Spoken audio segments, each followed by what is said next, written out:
इन्ना लिल्लाहि व इन्ना इलैहि राजिऊन। मेरे लिए ये खबर नई नहीं है। मैं शुरू में ही जब ये खबर आई थी, ऐसी खबर कई बार आई, लेकिन जब ये लास्ट टाइम खबर आई तो मैंने कंफर्म किया था कि अबू उबैदा की मौत। लेकिन आदत से मजबूर हमारी ही कौम के लोग, रज़ा भाई 20 बार खबर उड़ चुकी है, फर्जी अबू उबैदा हम धोखे में रहकर खुश रहते हैं। जो इंसान 5-6 साल से सिर्फ गज़ा और फ़िलिस्तीन की खबर सबसे ज़्यादा देता आया हो, तो अल्लाह ने उसे इतनी अकल तो दी होगी खबर समझने की कि कौन सी खबर कब झूठी हो सकती है, कौन सी सच्ची। लेकिन क्या है, हमारी कौम को सिर्फ लबर लबर बोल देना है इंस्टाग्राम पर, फेसबुक और। रज़ा भाई ये तो कुछ नहीं है, इससे पहले भी तो 50 बार खबर उड़ी थी। अरे इससे पहले गज़ा का ऐसा हाल नहीं हुआ था लाला। कहाँ हो, मतलब बिना सर पैर की बात करते हो। तुम अकेले बोल रहे हो अपना दिमाग चला के। टीम रज़ाग्राफी यहाँ से लेकर फ़िलिस्तीन तक में बैठी हुई है भाई। जो हमारे साथ काम करने वाले लोग हैं वो गाज़ा के खुद के लोग हैं, गाज़ा के लोकल जर्नलिस्ट, लोकल लोग, लोकल पत्रकार। तो जो आप बैठे लबर लबर बोल रहे हो, वैसे लबर लबर हम नहीं बोलते। अब ये रिपोर्ट देख लो आप, आधिकारिक तौर पर कंफर्म किया गया है। और अबू उबैदा सबसे लंबे समय तक ये स्पोक पर्सन रहे हैं। इनकी शहादत के बाद इनकी तस्वीर सामने आई है, वरना इनको किसी ने देखा भी नहीं था। हज़रात मोहतरम, हमास से लेकर तमाम जो इस्लामिक ग्रुप हैं गाज़ा में, सब ने अब जाकर कंफर्म कर दिया है कि अबू उबैदा अब इस दुनिया में नहीं रहे। अल्लाह अकबर। अबू उबैदा अल कस्साम ब्रिगेड के मेंबर थे। वो धीरे धीरे इस मुकाम पर आए थे। इसी अल कस्साम ग्रुप ने, ये देखिए, पोस्टर जारी करके एक्सेप्ट किया है, ऐलान किया है कि हमारे अबू उबैदा के साथ साथ उनके अलावा कई और ऑफिशियल्स भी, अधिकारी भी मारे गए हैं। यानी अबू उबैदा ही नहीं, अबू उबैदा के साथ और भी हमास के अल कस्साम ब्रिगेड के टॉप लीडर मारे गए हैं। हिंदी में बताऊं, आसान भाषा में, अल कस्साम ब्रिगेड पूरी तरह से ख़त्म हो चुका है। और ये जो आदमी जिसके बारे में अब कंफर्म किया गया है, अबू उबैदा, इस अकेले बंदे ने नेतन्याहू की फाड़ के रखी थी। जब ये सामने आकर बयान देता था तो अमेरिका से लेकर इजराइल तक तहलका मच जाता था कि अब क्या होने वाला है। अबू उबैदा इधर बोलते थे और उधर मिसाइल इजराइल में गिरती थी। अबू उबैदा बोलते थे कि इजराइल में 1 मिनट के बाद मिसाइल गिरेगी, इधर ये ऑफिशियल स्टेटमेंट होता था और उधर इजराइल में मिसाइल गिरता था। अब वो इंसान और उसकी पूरी टीम ख़त्म हो चुकी है। अब दोस्तों, अबू उबैदा की जगह जो नया स्पोक पर्सन आया है, वो भी अपने आप को अबू उबैदा, यानी उनकी मोहब्बत में अपने आप खुद का नाम जो है अबू उबैदा बता रहा है। कंफ्यूज मत होइएगा, फिर आ जाएंगे रज़ा भाई फेक न्यूज़। सच्ची खबर बताई है आपको। हजरात, ये हैं नए स्पोक पर्सन कस्साम ब्रिगेड के। इन्होंने कहा कि जो ज़ियोनी एनिमी है उसने अपने लोगों को डील करके आज़ाद करवाया है, जंग करके नहीं। वो पूरी तरह से हमारे आगे हारे हैं और डील करके उन्होंने अपने लोगों को बचाया है। और फ़िलिस्तीन के लोग कभी भी हथियार नहीं डालेंगे और ना हम इज़राइल को मान्यता देंगे। आगे उन्होंने कहा कि हम लड़ते रहेंगे। साथ ही इज़राइल ने जो सीज़ फायर किया है उस सीज फायर का लगातार इजराइल उल्लंघन भी कर रहा है। नेतन्याहू अमेरिका पहुंच गया है, ये खबर मैंने आपको कल ही बता दी थी। ठीक है, डिफेंस मिनिस्टर के साथ मुलाकात हो चुकी है, साथ में बड़े बड़े अमेरिका के ऑफिशियल से नेतन्याहू की मुलाकात शुरू हो चुकी है। और ये बात साफ रखिएगा दिमाग में कि नेतन्याहू ऊपर से चूतर तक का जोर ईरान के खिलाफ लगाने के लिए अमेरिका गया है। मेन मकसद इसका ये है कि अमेरिका को मनाया जाए ईरान पर हमला करने के लिए। हजरात, नेतन्याहू ने एलन मस्क से भी फ़ोन पर बात की है। आर्टिफिशियल इंटेलिजेंस, सैटेलाइट और इजराइल को लेकर। आप जानते हैं एलन मस्क का ट्विटर है एक्स, और उस पर इजराइल के ख़िलाफ़ चीज़ें लिखी जाती हैं, बोली जाती हैं, सबूत दिखाए जाते हैं। जाहिर सी बात है हमारे देश वाला भी और इजराइल वाला भी पूरी तरह से कंट्रोल करना चाहता है मीडिया पर, सैटेलाइट पर और अपने खिलाफ छपने वाली बात, होने वाली बातों पर भी। इसके बाद अमेरिका में दोनों जानवरों की यानी डोनाल्ड ट्रंप की और नेतन्याहू की मुलाकात हो गई। डोनाल्ड ट्रंप ने कहा कि हमास को हथियार डालना होगा, पीछे हटना होगा, और तुर्की के राष्ट्रपति रजब तैयब एर्दोगान हमारे बेहतरीन दोस्त हैं, हमारे रिश्ते अच्छे हैं। हमें अब ये देखना है कि वो गाज़ा में क्या करते हैं और हम ये देखेंगे कि अब हमें आगे क्या करना है। उधर डोनाल्ड ट्रंप ने खुल्लम खुल्ला नेतन्याहू को अंधा सपोर्ट करते हुए कहा कि अगर इजराइल के पास कोई और प्रधानमंत्री होता तो इजराइल बचता नहीं। इजराइल बचा हुआ ही इसलिए है क्योंकि वहाँ के प्रधानमंत्री ये नेतन्याहू हैं, और गाज़ा को दोबारा बनाने की प्रक्रिया हम जल्द शुरू करने वाले हैं। उधर सीरिया के राष्ट्रपति की तारीफ करते हुए ट्रंप ने कहा कि सीरिया से भी बहुत जल्द डील हो जाएगी इजराइल की, क्योंकि जोलानी बहुत बढ़िया काम कर रहे हैं। वहीं उन्होंने कहा कि ये जो नेतन्याहू हैं इनको करप्शन के चार्जेस से इजराइल की कोर्ट से बहुत जल्द आज़ादी मिल जाएगी। इस पर हम बात कर रहे हैं, काम कर रहे हैं। हजरात, उधर अब वक्त आता है ईरान पर बोलने का। तो डोनाल्ड ट्रंप ने कहा कि मैंने सुना है ईरान अपने आप को दोबारा बना रहा है, तो हम बता दें कि अगर ईरान ऐसा कर रहा है तो हम दोबारा हमला करेंगे। दूसरी तरफ मैंने ये भी सुना है कि ईरान हमसे डील करना चाहता है, लिहाजा हम ईरान से बात करेंगे और डील करने की कोशिश करेंगे। सुनिए। Now I hear that Iran is trying to build up again, and if they are, we're going to have to knock them down. We'll knock them down. We'll knock the hell out of them. But hopefully that's not happening. I heard Iran wants to make a deal. If they want to make a deal, that's much smarter. You know, they could have made a deal the last time before we went through, you know, a big attack. उधर दोस्तों, जब पत्रकारों ने पूछा कि क्या आप Netanyahu को अलाउ करेंगे कि वो ईरान पर हमला करें, तो उसने यानी डोनाल्ड ट्रंप ने कह दिया हाँ, यानी बैलिस्टिक मिसाइल के लिए हाँ हम हमला करने देंगे, और परमाणु के लिए यानी अगर ईरान न्यूक्लियर परमाणु बना रहा है तो उसके लिए हम जल्दी हमला करने देंगे। दोनों ही हालात में इजराइल को अप्रूवल दे दिया है। सुनिए।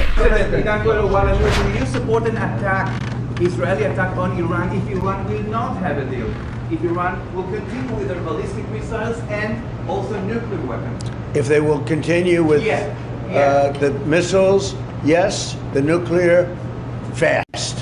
बताइए, अमेरिका इजराइल वो एक साथ बोल रहे हैं जो एक साथ ईरान से जीत भी ना पाए, और वही बात बोली है जिस बात पर वो कभी जीत ना पाए। ट्रंप ने कहा कि हमें ईरान की रिजीम चेंज करनी होगी, हमें ईरान की सरकार गिरानी होगी, वरना हमें डील करनी होगी। ईरान की सरकार, ईरान की रिजीम। दोस्तों, ईरान को गिराने के लिए इतने पैसे खर्च किए, ईरान के लोगों से गद्दारी करवाई, 12 डेज वॉर में हालात ऐसे बनाए कि जनता सुप्रीम लीडर के खिलाफ हो जाए, लेकिन ऐसा हुआ नहीं बल्कि उल्टा हो गया। अब झटकुल्ले चले हैं दोबारा से वही बात करने। मैं तो कह रहा हूं करो तो सही ईरान पे हमला, करो ना। इतना घबरा काहे रहे हो, हाथ पैर काहे कांप रहे हैं, करो ना, इतना टाइम लगाओगे क्या? कर दो हमला ईरान पे, फिर इजराइल के नक्शे को देख लेना तुम। ईरान के सुप्रीम लीडर के एडवाइजर का तुरंत बयान आ गया।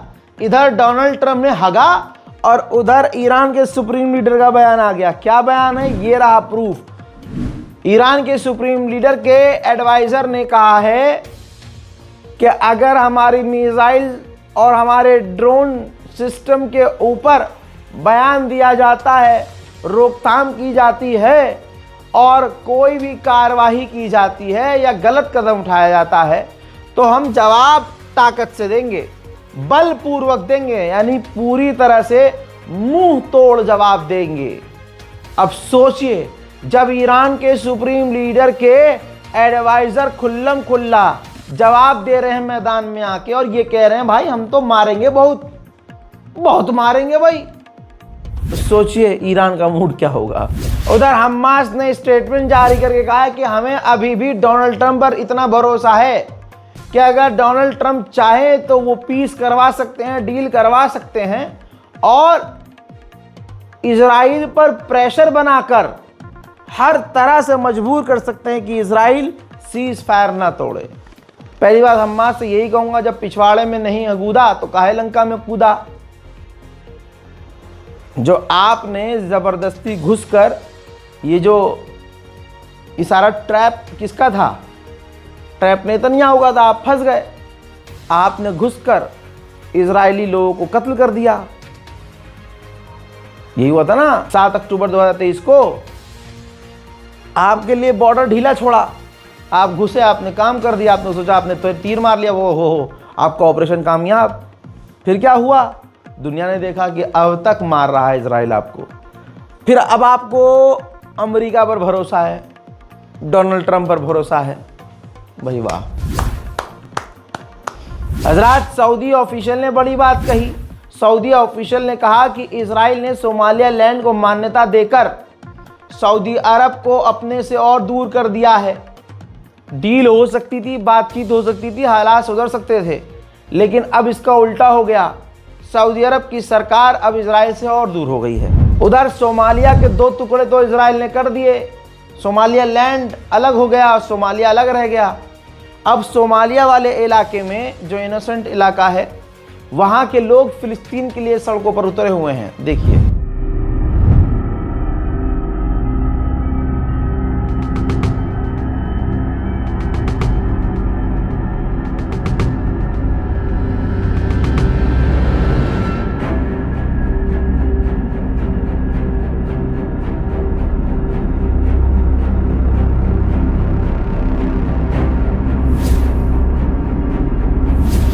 मुसलमान अगर गद्दार हो जाए ना भाई, पूरी कौम के लिए, पूरे दीन के लिए सबसे बड़ा जहर वो आदमी होता है। दूसरी तरफ सोमालिया लैंड को इजराइल ने मान्यता दे दी तो सोमालिया लैंड के लोग भाई सजदा कर रहे हैं इजराइल के झंडे पर।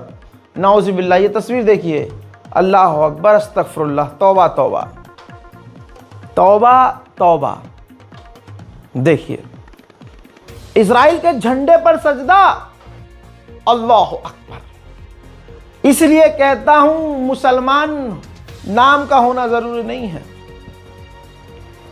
हमारे बीच में भी, हिंदुस्तान में भी आपको बहुत मिलेंगे, आपको बहुत। एक है मौलवी, दिल्ली में रहता है, मुल्ला, लंबी दाढ़ी वाला भाई। रमज़ान में स्पेशली इजराइल की एम्बेसी में इजराइल उसे बुलाता है, इजराइल के तमाम फंक्शंस में वो जाता है और उसके पीछे मुसलमान नमाज भी पढ़ते हैं। हट। उधर डोनाल्ड ट्रंप की सरकार ने अभी नेतन्याहू को हरी झंडी नहीं दी है सोमालिया लैंड के लिए, लेकिन नेतन्याहू ने पीछे से अमेरिका के ऑफिशियल्स को चूतड़ों में उंगली करना शुरू कर दिया है, पैसा खिलाना शुरू कर दिया है। तो अमेरिका के ऑफिशियल्स नेतन्याहू के समर्थन में ट्रंप के कान में कह रहे हैं, बार बार रिपीट की जा रही है बात कि सोमालिया लैंड को आप यानी अमेरिका मान्यता दे दे। इससे चाइना को काउंटर करने में अमेरिका को फायदा होगा। अब सोमालिया जो है बिल्कुल चालाकी कर रहा है और बिल्कुल सही कदम। सोमालिया के जो राष्ट्रपति हैं इसी मुद्दे पर बात करने के लिए वो तुर्की जाने वाले हैं और तुर्की से इजराइल बुरी तरह से किलसता है। हमारी ये यूट्यूब की वीडियो जिस भी देश में देखी जाती है उस देश में ऑटोमेटिकली वहाँ की लैंग्वेज में डब हो जाती है। तो मैं रजब तैयब एर्दोगान को, तुर्किश मीडिया को ये एक पैगाम देना चाहता हूँ कि जब इजराइल सोमालिया लैंड को अप्रूवल देकर सोमालिया लैंड में अपनी फौज तैनात कर सकता है तो फिर सोमालिया के अंदर तुर्की की फौज और तुर्की के रडार तैनात कर दिए जाएं। ये मेरा एक छोटा सा आइडिया है। हालांकि सीरिया के अंदर अल्हम्दुलिल्लाह तुर्की ने रडार तैनात कर दिया है और इजराइल के पेट में टट्टी जम गई है कि अब ना भागा जा रहा है ना रोका जा रहा है। यही काम तुर्की सोमालिया से अब बात करके सोमालिया में कर दे, फिर देखो आप इजराइल की सांस कैसे रुकती है। उधर गाजा के हालात बद से बदतर है। कुदरत और वहां तबाही मचा रही है जिसकी वजह से वहां के लोग और परेशान हैं। हजरात, तबाही कैसी है मैं आपको दिखाने से पहले बता दूं कि जो आपकी भेजी हुई मदद थी वो मैंने भेजी, लेकिन ना वहाँ इंटरनेट चल पा रहा है, बहुत मुश्किल हो रही है। अब ऐसे में जो बेचारे टेंट में रह रहे थे वो उनके टेंट भीग गए, टेंट बह गए कईयों के। अब उस बहन से ऐसी कंडीशन में मैं बेशर्मों की तरह ये भी कहा कि मदद जो बांटी गई है फ़ोटो वीडियो अगर मिल जाए, तो उस बहन ने कहा कि भाई कंडीशन बहुत अजीब है और उसने हमें कुछ वीडियोस भेजे कि देखो भाई ये हालात है। तो कहने का मतलब ये है मदद भेज दी है और आगे भी भेजूंगा। जो है साथ आगे आ जाए, जो नहीं है साथ अल्लाह अल्लाह खैर सल्ला हस्बी अल्लाह व निअमल वकील। आइए अब मैं गाजा के हालात चंद सेकंड में दिखाता हूं कि बाढ़ की वजह से, बारिश की वजह से हाल क्या है।